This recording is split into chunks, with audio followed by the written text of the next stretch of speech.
स्नेहल संदीप चौधरी या युवतीचं 10 फेब्रुवारी रोजी अपघाती निधन झालं होतं. त्यामुळं समाज मन सध्या सुन्न झालंय. आज सायंकाळी 7 वाजता बुलढाण्यामधील चिखली रोडवरील चांडक लेआउट ते त्रिशरण चौक कॅन्डल मार्च काढण्यात आला होता. दरम्यान आज स्नेहलताई उद्या कोण, सरकार कोणासाठी, निर्दोष मरतात आणि गुन्हेगार मोकाट फिरतात, हे अन्यायाचं राज्य आहे का, असे अनेक प्रश्न सध्या निर्माण झालेत. रस्ते अपघातांमध्ये होणारी जीवितहानी कमी करण्यासाठी केंद्र सरकार प्रयत्न करत असून देखील लोकांना कायद्याचा आदर किंवा भीती नसल्यानं मृत्यूचं प्रमाण सध्या वाढलेलं आहे. अपघातांच्या घटनांना ब्रेक लागत नाही, हे दुर्दैव आहे.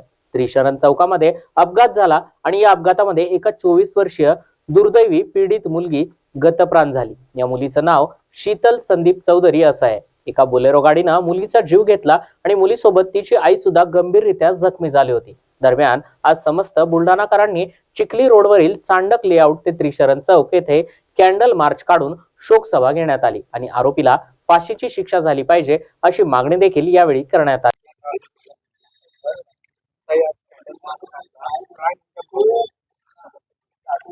अतिशय दुर्दैवाची गोष्ट आहे. बुलढाण्यासारख्या शांतताप्रिय शहरामध्ये भर दिवसा ढवळ्या अवघ्या 24 वर्षाची मुलगी तिच्या आईसोबत ही स्कूटीवरून जात असताना, तिचा कुठलाही दोष नसताना मागून दारूच्या नशेमध्ये येऊन एक गाडी तिला बेदरकारपणे चिरडून जाते आणि त्या ठिकाणी गुन्हेगार हा कायद्यामधल्या पळवाटेमुळे मोकाट सुटतो, जामिनावर बाहेर पडतो आणि यासाठी काही लोकही प्रशासनावर दबाव आणतात, गुन्हेगाराला पाठीशी घालतात. हे अतिशय दुर्दैवी आहे.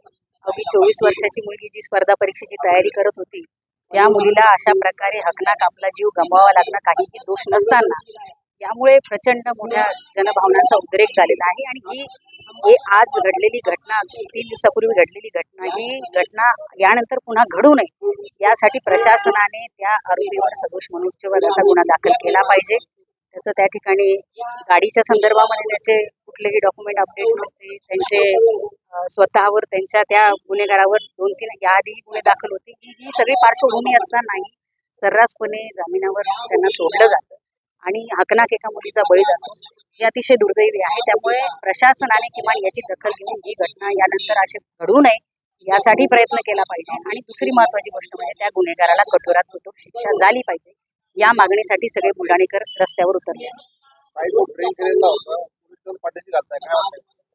अतिशय दुर्दैवाची गोष्ट आहे. एक लक्षात घ्या की सगळ्या महाराष्ट्रामध्येच आज अशा प्रकारे गुन्हेगारांना पाठीशी घालण्याचा प्रकार सुरू आहे आणि दुर्दैवाने बुलढाणा शहरातही अशा प्रकारे गुंड प्रवृत्तीच्या लोकांच्या माध्यमातून दुसऱ्या एका गुन्हेगारांना पाठीशी घालण्याचा हा प्रकार होतोय.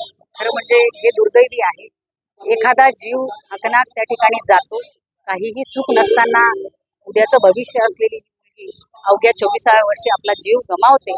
निदान त्या कुटुंबियांच्या भावना लक्षात घेऊन अशा प्रकारे गुन्हेगारांना पाठीशी घालण्याचे प्रकार थांबवले पाहिजे आणि त्याला कठोरात कठोर शिक्षा झाली.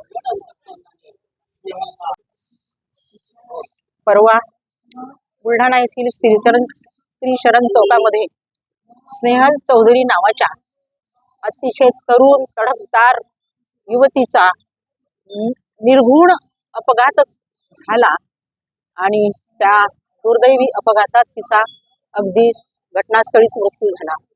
अतिशय दुर्दैवाची बाब आहे. आणि प्रत्यक्षदर्शींनी सांगितलं की जो बोलेरो चालवणारा चालक होता, वाहन चालक, तो मद्यधुंद अवस्थेमध्ये होता. त्यांनी मागून, ती अतिशय शांतपणे गाडी चालवत असताना मागून तिला ठोस दिल्या गेली आणि ती पडल्यानंतर परत तिच्यावरून वाहन चालवल्या गेलं. त्यात फार कठीण आहे हे. आणि हे केव्हा थांबणार? म्हणजे एकंदरीत म्हणावं लागेल की रोड अपघाताची दहशतच समाजामध्ये निर्माण झालेली आहे. आणि अपघात टाळायचे असतील तर शासनाने पूर्णपणे त्यांचे नियमही जरी असतील तर त्या नियमाची अंमलबजावणी कडकपणे झाली पाहिजे. कुठेही अपराधाला पाठीशी घातल्यानं गेलं पाहिजे. बऱ्याच वेळा सगळ्यांना आपल्याला माहित आहे की प्रकरण मॅनेज करण्यात येतात अपघात झाल्यानंतरच. तिथेच काहीतरी देऊन घेऊन ते सगळं भागवलं जातं, थांबवलं जातं आणि इथेच यांचं वळ वाढतं आणि हे वाहन चालक तिथे उंदरतात, मस्ती येतात आणि बेधुंद अवस्थेमध्ये पाहिजे तसं वाहन चालवतात आणि अनेक बळी घेतात. स्नेहलचा बळी हा बुलढाणेकरांसाठी अतिशय दुर्दैवाची बाब आहे, दुःखदायक वेदनादायी बाब आहे. तिला न्याय मिळालाच पाहिजे आणि अपराधाला तो खरं त्याला जवानत मिळाली, त्याला शिक्षा झाली पाहिजे. आणि त्यालाच नाही तर आता याच्या पुढे अशा वाहन चालकांवर वचक बसला पाहिजे अशी विनंती करते आणि तिला श्रद्धांजली देऊन